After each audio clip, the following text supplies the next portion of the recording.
এরপরে ব্রহ্মা নারদ মুনির কাছে তুলসীর মহিমা কিছু কীর্তন করলেন। তুলসী হচ্ছে কেশব প্রিয়া।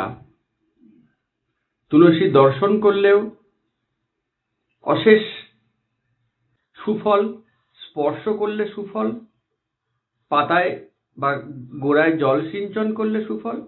আর সেই তুলসী বা তুলসী মঞ্জরি যদি কেউ কামিকা একাদশীর দিন ভগবানের চরণে নিবেদন করে, তার যে কত সুফল সেটা কে বর্ণনা করতে পারে।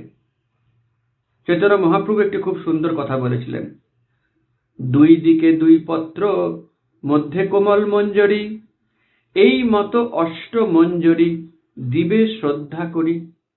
তো আমরা প্রায় এই কথাটা বলি যাতে সকলে উৎসাহ পায়। তুলসী পাতা থেকে দুই দিকে দুটো পাতা, মাঝখানে কোমল মঞ্জরি, এই পুরো সেটটা সাবধানে তুলতে হবে, যাতে তুলসী